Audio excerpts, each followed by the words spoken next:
पुलत्स्य ऋषि के पुत्र और महर्षि अगस्त्य के भाई महर्षि विश्रवा ने राक्षस राज सुमाली और ताड़का की पुत्री राजकुमारी कैकसी से विवाह किया था।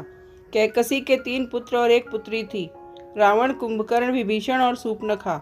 विश्रवा की दूसरी पत्नी ऋषि भारद्वाज की पुत्री पिलाविडा थी, जिससे कुबेर का जन्म हुआ। रावण ने दिति के पुत्र मय की कन्या मंदोदरी से विवाह किया, जो हेमा नामक अप्सरा के गर्भ से उत्पन्न हुई थी। विरोचन पुत्र बलि की पुत्री वज्रज्वला से कुंभकर्ण का और गंधर्व राज महात्मा शैलूष की कन्या शर्मा से विभीषण का विवाह हुआ था। भगवान शिव के वरदान के कारण ही मंदोदरी का विवाह रावण से हुआ था।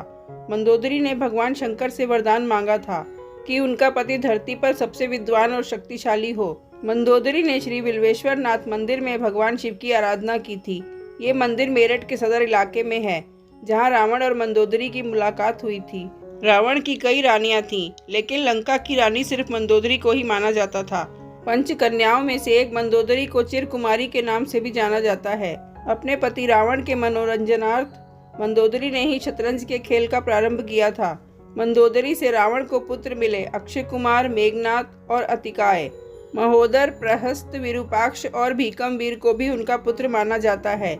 एक कथा यह है कि रावण की मृत्यु एक खास बाण से हो सकती थी। इस बाण की जानकारी मंदोदरी को ही थी।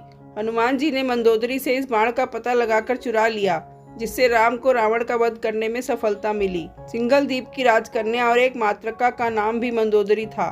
हालांकि जनश्रुतियों के अनुसार मंदोदरी मध्य प्रदेश के मंदसौर राज्य की राजकुमारी थी। ये भी माना जाता है कि मंदोदरी राजस्थान के जोधपुर के निकट मंडोर की थी। क्यों किया मंदोदरी ने विभीषण से विवाह? जब रावण सीता का हरण करके लाया था, तब भी मंदोदरी ने इसका विरोध कर सीता को पुनः राम को सौंपने को कहा था। लेकिन रावण ने मंदोदरी की एक नहीं सुनी और रावण का राम के साथ भयंकर युद्ध हुआ। ऐसा माना जाता है कि राम रावण के युद्ध में एकमात्र विभीषण को छोड़कर उसके पूरे कुल का नाश हो गया था। रावण की मृत्यु के पश्चात रावण के कुल के विभीषण और कुल की कुछ महिलाएं ही जिंदा बची थी। युद्ध के पश्चात मंदोदरी भी युद्ध भूमि पर आ गई और वहां अपने पति, पुत्रों और अन्य संबंधियों का शव देखकर अत्यंत दुखी हुई।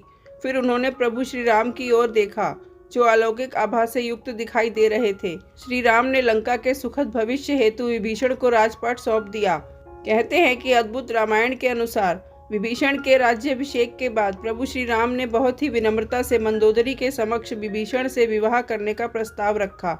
साथ ही उन्होंने मंदोदरी को ये भी याद दिलाया कि वो अभी लंका की महारानी और अत्यंत बलशाली रावण की विधवा है। कहते हैं कि उस वक्त राम भ्राता लक्ष्मण के साथ वापस अयोध्या लौट गए, तब पीछे से मंदोदरी ने खुद को महल में कैद कर लिया और बाहर की दुनिया से अपना संपर्क खत्म कर लिया। कुछ समय बाद वो पुनः अपने महल से निकली और विभीषण से विवाह करने के लिए तैयार हो गईं। हालांकि कुछ विद्वानों का मानना है कि इस बात में कोई सच्चाई नहीं है, लेकिन मंदोदरी के बारे में इस बात पर विश्वास करना थोड़ा मुश्किल है, क्योंकि मंदोदरी एक सती स्त्री थी जो अपने पति के प्रति समर्पण का भाव रखती थी।